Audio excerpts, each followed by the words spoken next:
I mean, I'm sure I used to sit at the dinner table and listening to these guys carry on, and they talking about how many members they got and how much money they're raised and how much their building is costing, and it just goes on and on. You feel like, oh God, I do not fit in. What am I doing here? And so it got to the point where I realized, God is trying to teach you something different. Why are you still trying to be what you're really not called to? And, I was really looking to learn from them. Aren't you glad I didn't learn that from them? Hey, don't come in, you want it, You would not appreciate that at all, So God will let you know, that's not what I'm trying to teach you.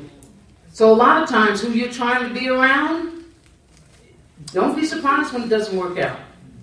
It's just not who he wants you to be around, because we tend to be like who we're around. And if that's not who he has you for. So challenge is an instrument of promotion.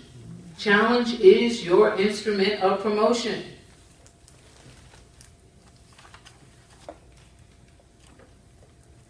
Remember, there was nothing special about David, really, until Goliath showed up. And a lot of times, you look at the great ones in the Bible, they weren't great until something challenged their life. And I'm looking around and I'm saying, wow, some of you, you got some challenges even right now, don't you? So it's so good for you to stop looking at that as something bad. That's right. Or as some kind of, attack or opposition.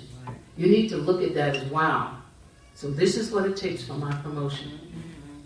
And then decide whether you're willing to pay the price for it. Because it gets a little costly here. Amen. Okay, there are some things you have to give up. There's some people you have to give up. Yes. If I went down the list of all the things I've had to give them, some of you would look like, whoa, wait a minute, I don't know about that. Well, it depends on what you're willing, to do, to have what, and how bad do you want? That's always a question for me, is how bad do you really want? I was listening to this story about this old preacher. He was one of the most wisest preachers there were. And this young minister had a wonderful chance to speak with him. And he, they said, well, he's way down by the dock fishing. He's messing around by the water. So but you go down there, he'll probably talk to you. So the young minister, walks on down there and he says, yeah, he sees him. He's just amazed. He said, wow, he is here, And he says, gee, I'd like to talk to you.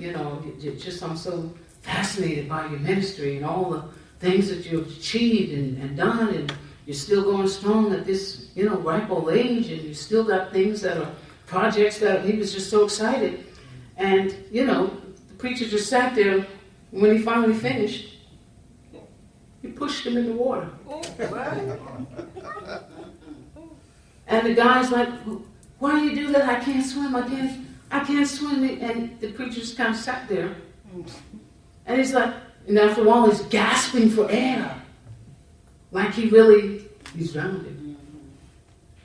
And the old preacher finally reaches over and pulls him up out of the water, sits him on the side.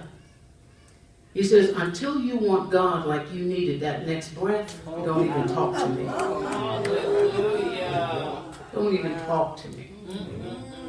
How do you see what I'm saying? My God, yes. Until you want God. In other words, he's saying, what are you coming to me for? Right. I did what I had to do. You see what? Really, because we get caught up into people. Right. Amen. And see, that was the key, and a lot of people missed that story because they really didn't realize. He said, God. He didn't say that, preacher. He didn't say until you, he said until you want God. Amen. The way you needed that next breath. Don't even talk to me. Hallelujah. Isn't that something? Yes. How bad do we want God? Because whatever's going on in your life, I promise you, it's all about God. That's it. It's not much about you, and especially those of you who have learned spiritual warfare, spiritual warfare, you're aware. The Bible says you are not ignorant of the devil's devices. Amen. Okay? That's right. All right? So at some point you got to realize, is this really God? Go ahead. Really dealing with me, and I'm thinking that it's an attack or that it's the devil. Now, like I said, new days and people that are new, I'm not talking because I know you got to get through this. You got to get through spiritual warfare. You got to learn the difference between what God is doing and what the devil is doing. And that's why we teach spiritual warfare. And like I said, when I first started warfare, I didn't take no chances. I didn't care who it was. I was pleading the blood. I was rebuking. I was doing everything. I kicked the refrigerator one day. I told you. Some of y'all know that story. Yes, I did. Yes, I did. I wasn't taking no chances. Everything was going down. Okay? Until I could learn and know better, right? But then it does come a time where you get to that level, okay, where now